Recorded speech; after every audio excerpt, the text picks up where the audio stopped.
Okay, thank you very much, everyone. Thank you, thank you all the organizers. It's a pleasure to be here. I love this meeting. I should be a bit careful saying that because it's recorded, and you can go and check all the other meetings I go to and find out I always say that it's the best meeting. I really, last year enjoyed this meeting tremendously, and I found it to be a really special meeting because of its emphasis on methods development. Since I'm the first speaker, just two things I'll say. The first is this is a tutorial, and I tried really hard last year, and I'll do the same this year, to really actually make this a tutorial. So I'm going to go pretty slow and through material that is partly very, at the level of teaching, there's concepts rather than showcasing my research, although I'll talk a little bit about research towards the end, but we'll try to go slow, and if you have any questions, please ask me. The second is that I was told, and you'll find out, that the speakers introduce themselves. Here's my introduction. My name is Lior, and like most tenured professors in this field, I'm a professor of Twitter, and so most of what I do all day is surf Twitter, and that's how I'll start. I actually love Twitter because I learn a lot of math and statistics and biology there. And this week I came upon an interesting little tweet with a little problem that is in some way actually kind of pertinent to this talk, so I thought I'd start it as a warm-up. So this is from Republic of Math, which has 75,000 Twitter followers, and a great account to follow for lots of fun, sort of what you might call recreational mathematics. And the question here was that, you have a circle, and you're going to place 6 circles inside it, and you get to choose their size, but they touch each other end to end. And the question is, what size should they be so that the total area of the internal circles is minimized? Or is there even a minimum to attain, and what would it be? And I thought this tweet was interesting because it's not the 90s anymore. In data science here, even the mathematicians are on board, and first thing you do is actually simulate it, and you get 0.5236, so you guess something like a half. So I thought I'd start with that question. Anybody know the answer off the top of their head?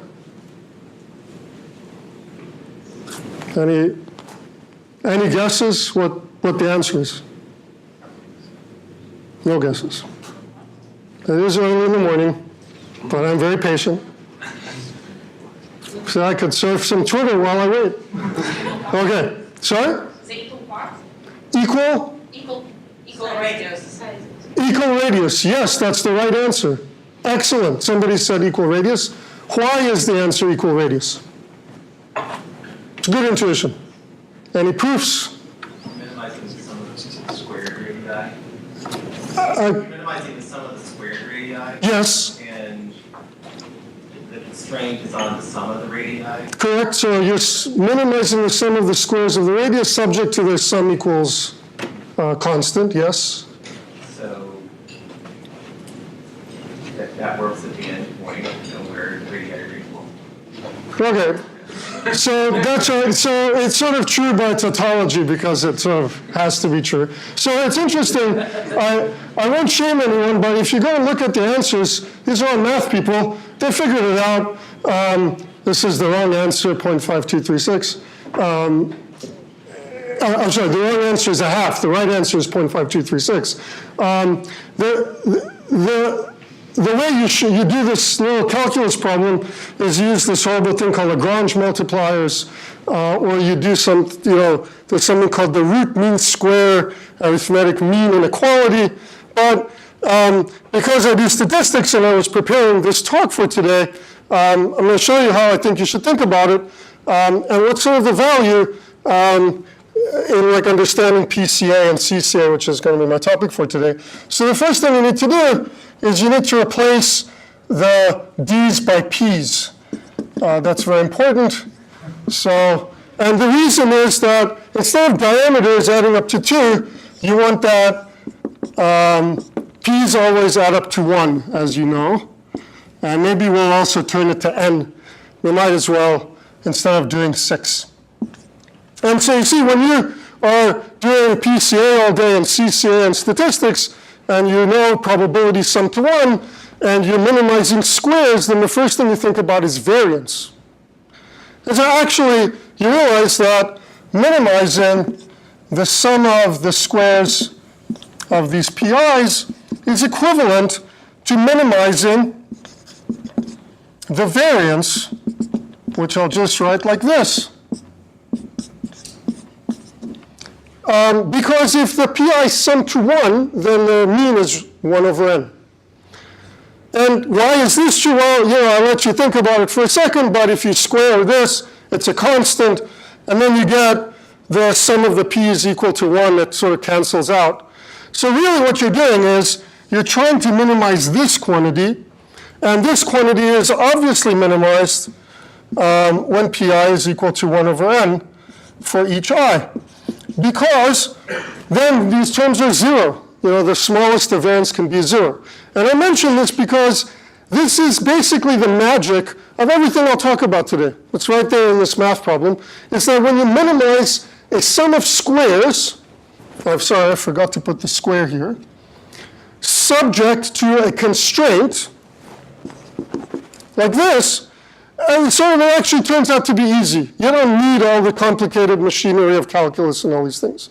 And this magic is what allows PCA to work, and actually also basically what allows CCA to work, which is my topic of my talk. So the take-home message here is minimizing sum of squares is subject to a constraint like this, is easy if you think like a computational biologist. All right, so I'm going to move on and actually get to the topic of the talk. I'll just preface it by saying that this is a subject I've thought about for a couple of years now for a number of different applications, and a lot of my thinking has been shaped by Shannon McCurdy, who's just wrapping up her postdoc with me, and my former graduate students, Breland Brown, currently working at Verily, and Nicholas Bray, who's a postdoc just starting up with the Aviv Regev group. So we also have been thinking about canonical correlation analysis for a while,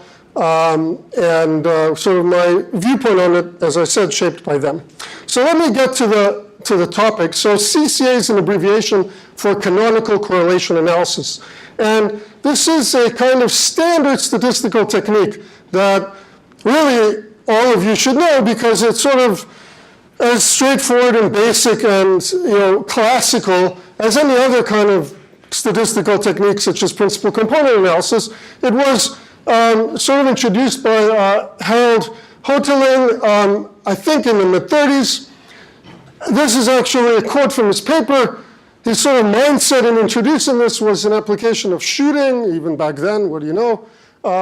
You have two marksmen side by side.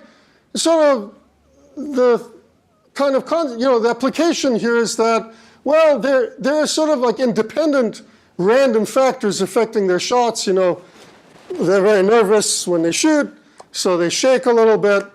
But then there's effects such as wind, which is affecting both of their shots. And so when you look at the data, you kind of want to take into account the sort of shared effects while allowing for modeling of independent effects. And he noted that people ordinarily look at sort of one component, but he wanted to look at a multivariate version of this. So he introduced canonical correlation analysis. Principal component analysis, which I think more of you probably have heard of, was also introduced by Hoteling, I think just 2 or 3 years before. It actually was done by Carl Pearson early in the 20th century, but they Hoteling didn't know this and did it independently. And so the point I'm trying to make is that this is a classical technique. However, it's not so widely used in our domain of genomics. It has been used, and a lot of practitioners know it and use it, but it's sort of a kind of a dark sibling, if you like, to PCA. And if I had to give a purpose to this tutorial is to introduce more of you to this technique and have you believe that it's a useful tool that should be in your toolkit. And like component analysis, it is useful for exploratory data analysis. It's sort of a useful tool to look at your data. It has a statistical interpretation in a similar way to principal component analysis. And the method by which it works turns out to be the same magic of singular value decomposition. So that, and it's in a way a real analog of principal component analysis, and the similarity is not just superficial. It's deeper than that. I mean, these techniques are really very much closely related because they involve essentially related models. And so it has been used sporadically in genomics. It's actually a technique more widely used in other areas such as social science, not so much in genomics, but statisticians working in genomics definitely know about CCA. And there are many examples I could put here, but two papers I thought I'd highlight are work by Daniela Witten. She has done a number of really nice both theory papers, but also has really nice software and R implementing a lot of variety of different flavors of canonical correlation analysis.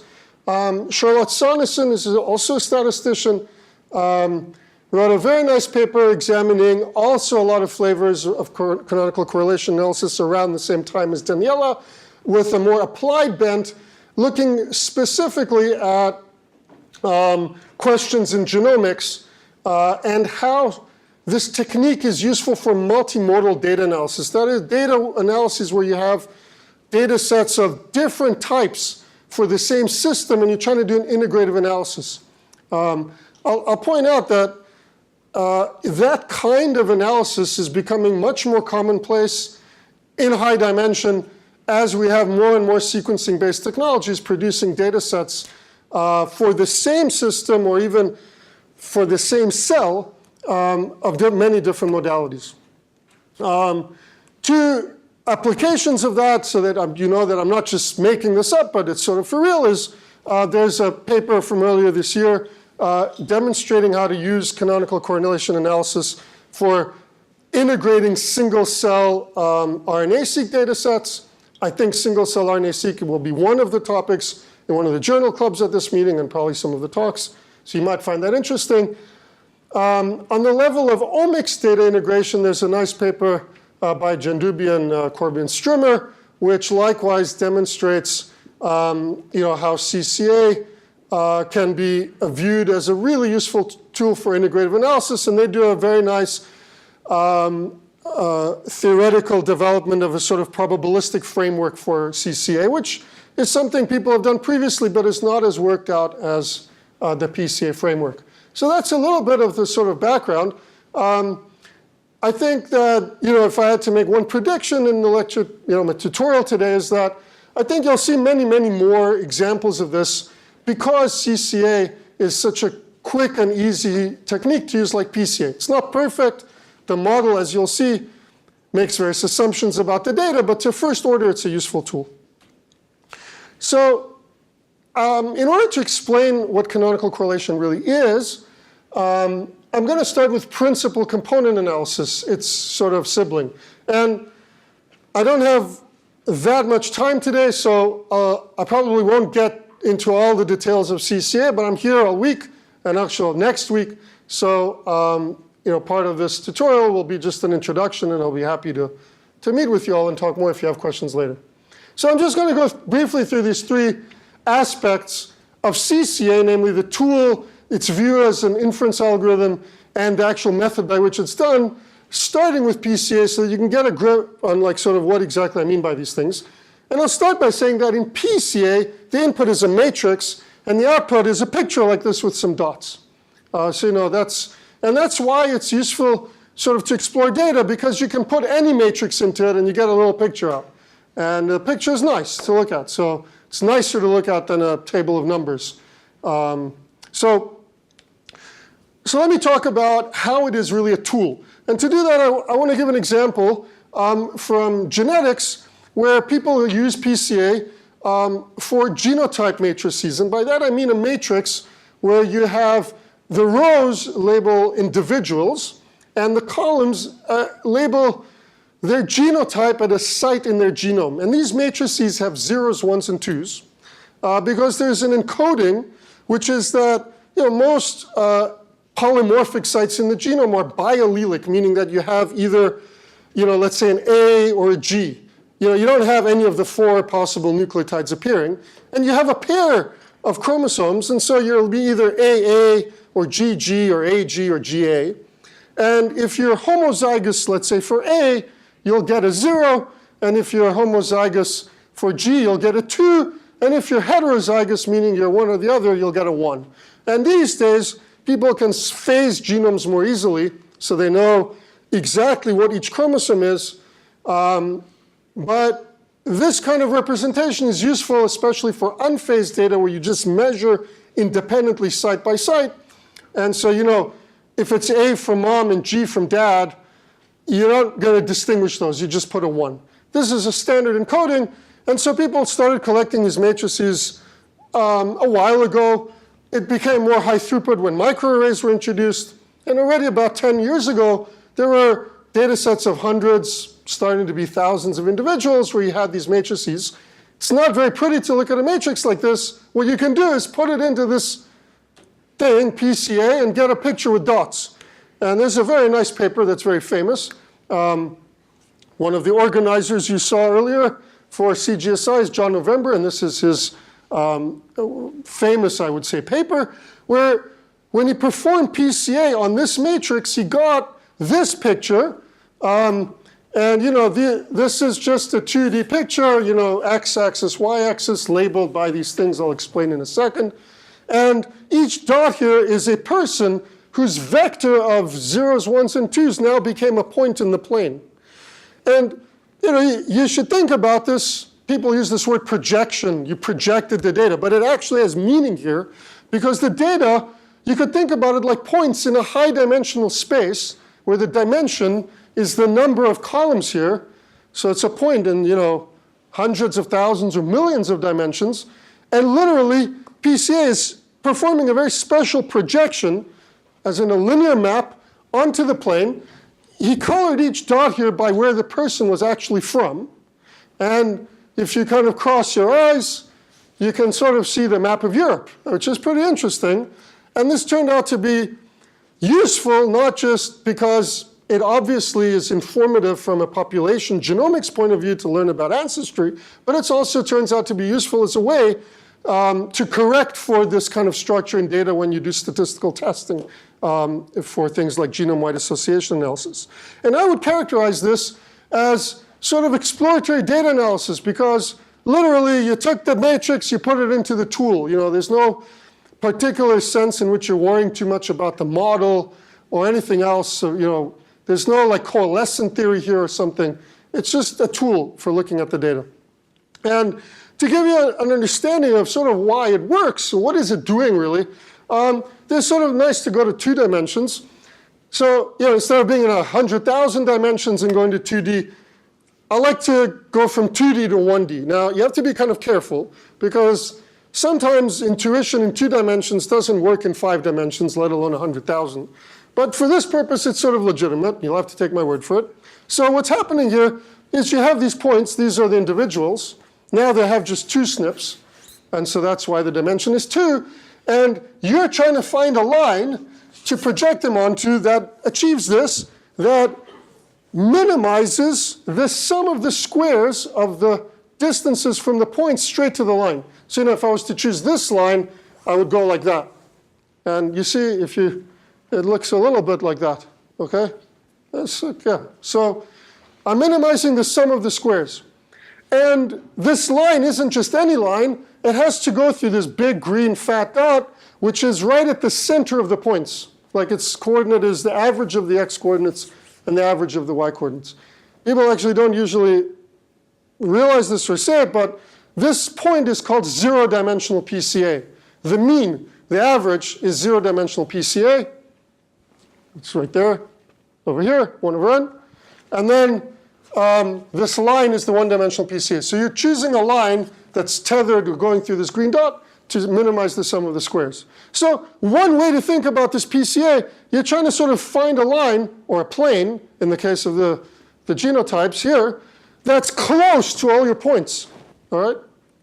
But the reason that this picture kind of works is because of an analogous interpretation, which is that instead of thinking about the line that minimizes the sum of the squares of the points to this line, you can think about maximizing the distance between your point and the fat green dot.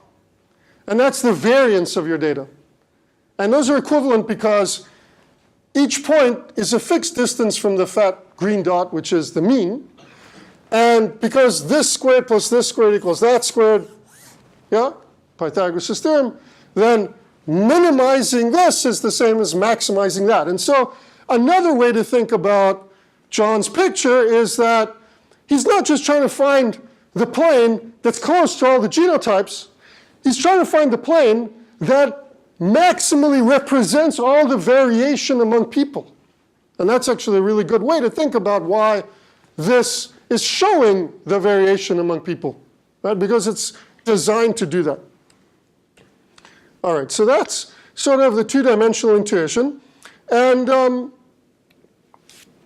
one of the things I want to say is that as a tool, it's been very, very useful for precisely this reason. Often you have this complicated data set, and you want to see what inside it is really variable. You do this PCA thing. But it is also true that this PCA thing is not just some magical procedure that does this minimization. It has a statistical interpretation. I think this is very important, and I'll show you why in a second. And the interpretation is actually very simple. So instead of just thinking about data on which I find this projection onto some line I choose, you have to sort of shift your mindset and think about making the data. We're going to create data by taking an actual line, which is the true line, and we're going to randomly choose points along it, and I've selected just one right here to show you how it's made. So we're going to randomly choose points here. They're going to be chosen from a Gaussian distribution centered at the origin, so that we're unlikely to choose points far away. We're more likely to choose points close to the middle. And then once we choose a blue point, we're going to perturb it by choosing a pair of random variables from two Gaussians with the same variance in this direction and that direction. And that's why there's a sort of circular fuzz here, because we're picking a random direction. If you pick a random number this way and a random number this way with the same variance, that's equivalent to picking a random direction along the circle and then a distance from a Gaussian distribution and moving over there. And you do this over and over and over, and that's how you make your data. So this is called probabilistic Pca. It's not exactly the same as Pca. It's called probabilistic because there's a probability model, a stochastic model, that is making the data, and the way you think about doing Pca is you're trying to find this line. You don't get to see this line, you only got these red dots. And now you need to find the line. So that's called probabilistic Pca. And let me show you how you actually go about doing it. Well, what you do is you got to find this line, you're given these dots. You're a statistician, they were made by this model. So you pick some line, you put, you have this green tether in the middle, and you smush the points under that line. You project them straight down orthogonally onto that line. And now what you do is you say, okay, that's kind of my best guess for the blue dots that made the red dots. These are the red dots. Those are what I see.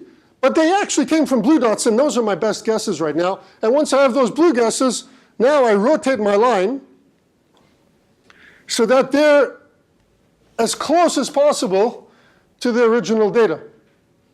But like the blue dots are like tethered after the previous step. So these lines are not flat anymore, like they're not orthogonal. They're, you can imagine like you pin down the blue dots and you're trying to rotate things so that the sum of squares is minimized. And it turns out that's for the same kind of magic as here. You can kind of do that pretty easily. And so you can iterate this algorithm, and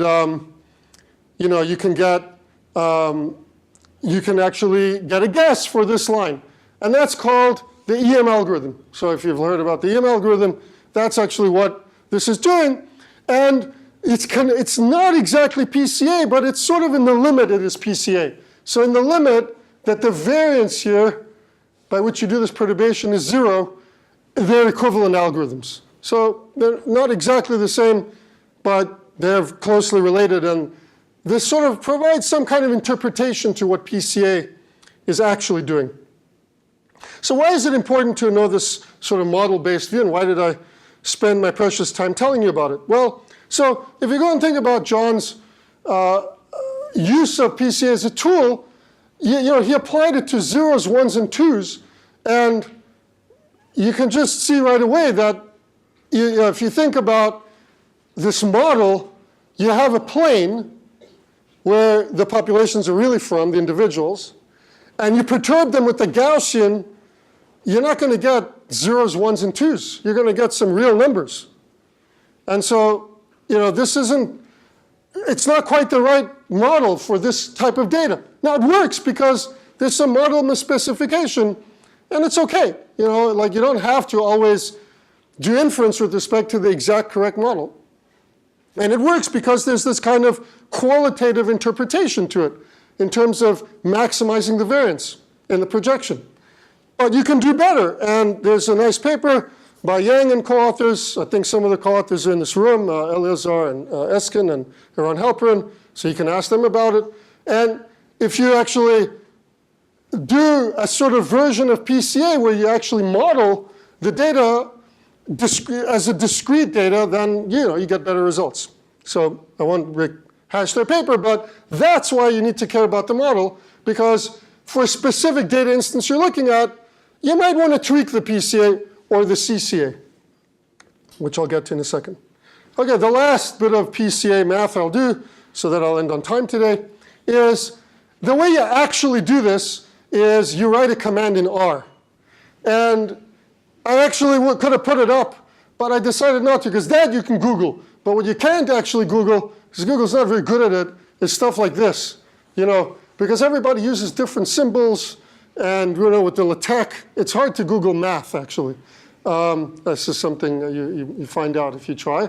So I thought I'd show you the math, because it turns out that if you type PCR comp, there's a function in R, or in Python, all these things, you run a procedure in linear algebra called singular value decomposition. And singular value decomposition is a decomposition of your data matrix into something called a unitary matrix, a matrix of what's called singular values, and another unitary matrix. I'm not going to teach you today singular value decomposition, but it's very easy to see that this matrix here of singular vectors gives you the eigenvectors for what's called the covariance matrix. And this relationship is what actually makes SVD tick work for PCA. And it's like a one-line derivation. I said this word unitary. Unitary means that this cancels.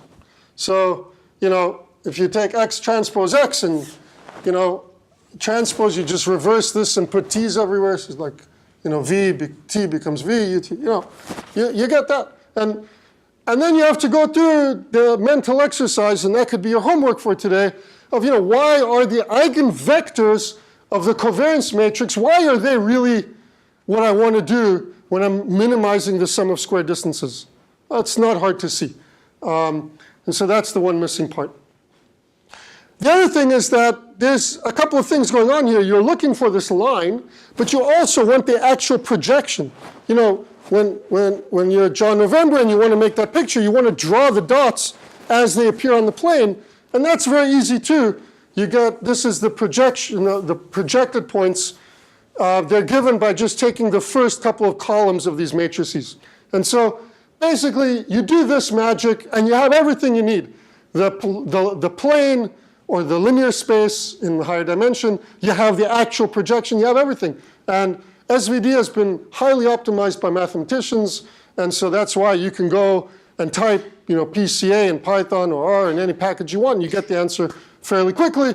That's why it's a useful tool. All right, so let me get into CCA before I run out of complete time. Before I do that, I just want to say that the figures I just showed, and if you want to play with PCA, I have a blog post about it and also code that implements it that makes the exact figures I just showed you. So, and I think these talks go on YouTube, so you can look at it there afterwards. But if you, I really suggest that you actually go and play with it. So let me get to canonical correlation analysis. Now, if I had time, and I don't, so I will not do it, but I would go through carefully these three aspects of CCA, just like I did PCA, with all the math. And I don't have time to do it in the 45 minutes today, but I plan to, I'm going to like finish it up and post it later so that it's sort of complete as a talk. But for today, I won't do that, and I'll sort of focus on the first to give you some intuition.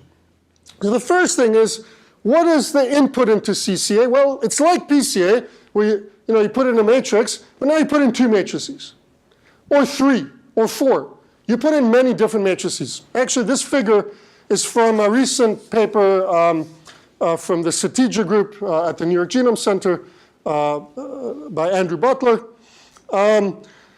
So this is a figure from the paper. You put in two matrices, and you get a picture like this. So it's kind of the same kind of thing, except now the picture shows you both of the matrices. So you have the red points and the blue points from this one. And what the procedure is trying to do here is, unlike PCA, which takes one matrix and sort of shows you the variability inside that data in 2D, here you've sort of tried to glue together these data sets in the best possible way. And I'll make that a little bit more rigorous. What you're trying to do is find two different projections, so one for this data and one for this data, onto the same space, so that the correlation between the points is maximized in this direction, and then once you've done that, the correlation is maximized in this direction. And then you can keep doing that successively. So that's sort of the idea here. Now, a key point about the input, and I want to say that, is that in order for CCA to work, you can't just put any two matrices in. You can't just have points here and there. The points have to have corresponding labels. So in this figure, it says genes here and genes there. This is from single-cell RNA-seq. Each dot here, I'll show you in a second, represents a gene, but each column here represents a cell. Now, in the red data, it's one experiment. All the cells are different than this experiment. But the genes are the same that you made your measurements on. So in this picture here, each point is a dot, and it started off in high dimension. The dimension is the number of cells. And so, this gene has a measurement in its cells here, and in the other experiment, so I'll go here, I'm not hiding from you guys. In the other experiment, this gene has a whole bunch of measurements in some other cells. But the genes correspond to each other. And so here, you're trying to put the genes as points on the same picture. Okay? So CCA is useful for multimodal analysis in this sense. When you have corresponding data, you can do this kind of thing. All right. So I just said that in words, but I wrote it out here in text. You're trying to find now a pair of projections that maximize the correlation successively. So first, you look for a projection that maximizes the correlation along this axis, and then a projection that maximizes the correlation. Now, why can I talk about correlation? Well, because the points correspond to each other. So when I project this point and this point, I now have 2 points for which I have a single number, so I can actually make a scatter plot. I'm going to do that here real quick. So you should think about it like this. This is my first gene, and this is my first measurement and my second measurement, right? And then I have here my second gene, and my third gene, and my fourth gene, and so on. And I'm trying to get numbers for them. These x and y values are from the projection so that they're highly correlated. All right, that's what I'm trying to do here. I'm basically trying to glue them together to each other. Sounds kind of complicated, actually. Because first you do it on, your correlation doesn't make sense really naively in 2 dimensions. You can make correlations when you have scatter plots. So you do exactly that. You first project onto 1D, and then once you've done that, then you look for an orthogonal space to the first one you found, which maximizes the correlation in an orthogonal space. And you keep doing that successively. So that's what CCA did. So here's a very simple example I did. So I took a random matrix that I made, like it's a 100 by 100 matrix. I'll show you in a second where I got it. And I wanted to show you that CCA works. So I first put the easiest possible case. I took my first matrix and I just added 10 to each number. So I'm just showing here the values in one matrix versus the other matrix. They're identical, they're just shifted by 10.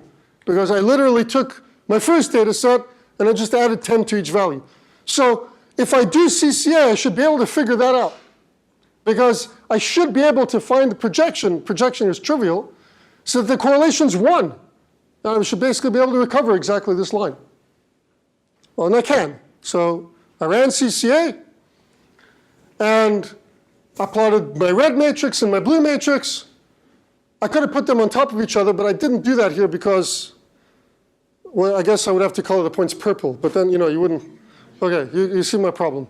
So I put them separately, and I think I should finish in a minute. OK, hopefully. Yeah, I'll finish. 10 minutes, good. Yeah, I'll finish them. So yeah, you can look eye by eye and you can check, but the numbers are identical. So that's kind of nice, right? Basically CCA realized that the only, that's the wind. The plus 10 on each element, that was the wind here, OK? And so the wind is, each guy got exact, the wind here was perfectly shifted, everything the same. And because I shifted every element, there's no independent noise of the shooters. And so it was trivial for CCA to just glue them straight together. All right, so here's another example where I just took 2 unrelated matrices, random numbers. And now there's no correlation between them. So, there's this shooter shaking like crazy, this shooter shaking like crazy, there's no wind. So I don't learn anything by trying to find projections that maximize the correlation. Every point here landed somewhere. I could have labeled these points, and you'd see that there's no rhyme or reason to it. So it's just a mush. So when the points get clustered together, you've sort of been able to mod out the wind. So where I got all of this, and I call this exploratory methods analysis, is there's a very nice blog post about PCA. It's by Valentine Svensson, who's a postdoc. He's here at this meeting. He goes through the exercise of building a lot of matrices with different structure and looking at what does PCA do to them. He's doing this in the context of single-cell RNA-seq.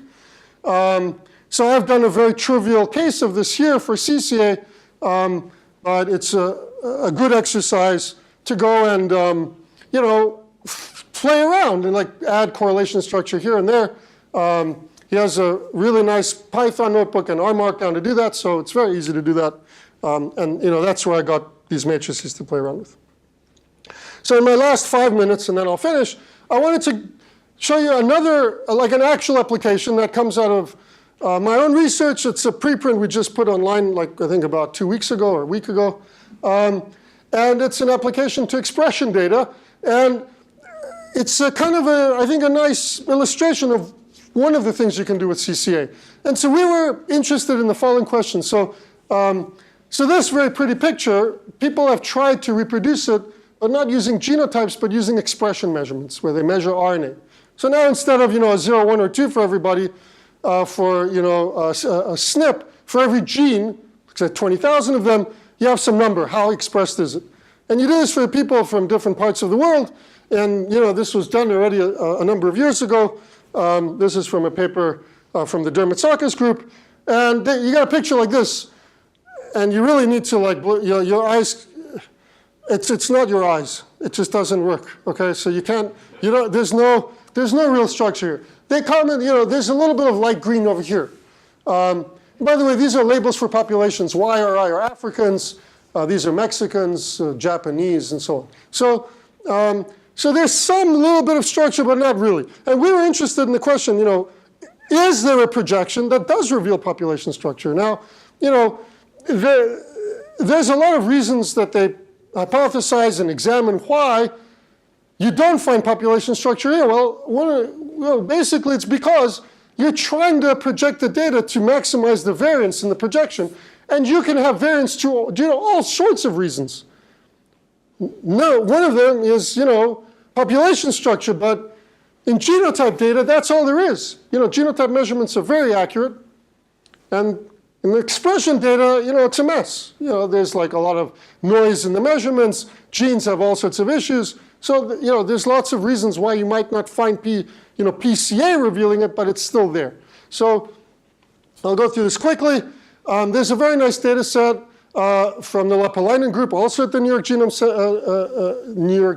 Genome Center. She collected, I think, data from 462 individuals from around the world, where you have their genotypes, actually even more than that, you have their haplotypes, but you have the genetic data, but also she did measurements of expression from lymphoid blastoid cell lines from these individuals. We did an analysis of it. We looked at only 370 individuals. We left out this group because it turns out that cell lines go awry when they're old, and this one was old and had like some strange structure in it, so we omitted it. Okay, so first of all, we can kind of recapitulate the results from Barbara Stranger. So if you look at this plot, if you just do PCA, these are the Africans. Again, green is a little bit, I'm wearing green, a little bit of an outlier, but it's not really structured.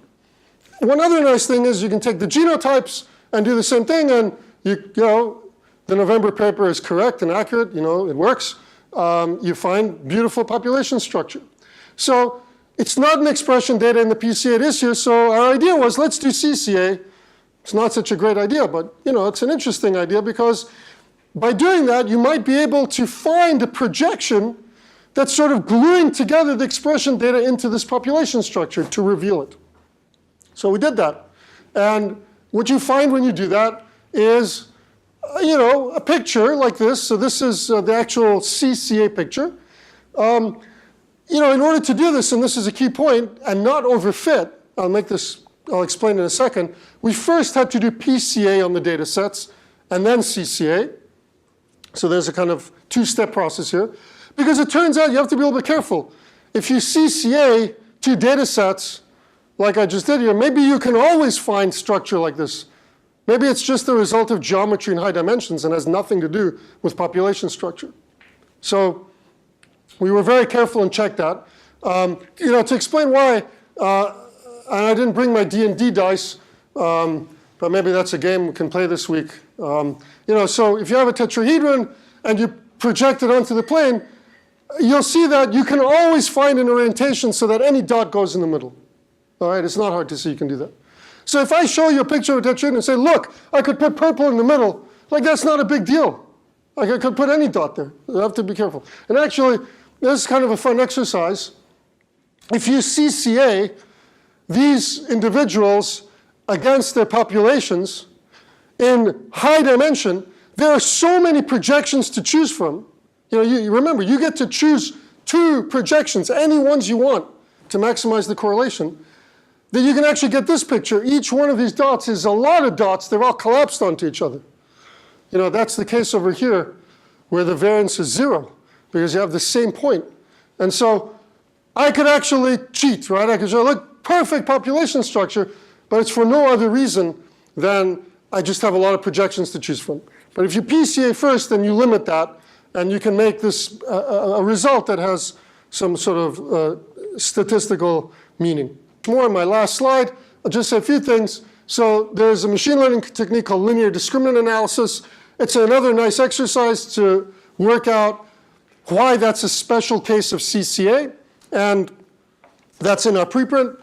I haven't talked about the inference parts or the mechanics, but it turns out that CCA instead of looking for the eigenvectors of XX transpose, you now have a matrix X and Y. You take XY transpose. It's called the cross-covariance matrix. And to do that, you just take the singular values decomposition of X and the singular value decomposition of Y. And so it's just as easy to do this as PCA. And it is not an accident, actually, that that's the case. You know, you can relax the Gaussian noise assumption for PCA. There's a nice paper that does that. You saw this other paper by Yang doing that for the population genetic data. You could do that also for CCA. People have looked at, you know, one of the things about this model, you're assuming that you have the same noise in each direction. You can relax that.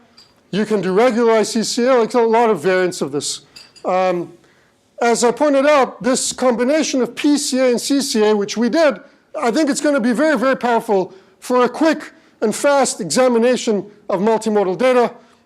This point really is not mine. It was made originally by Charlotte Sonesson, as I said in her paper. I'm just a messenger. I think it's a really good idea. I think I'm really out of time, so I'll stop there. Thank you very much.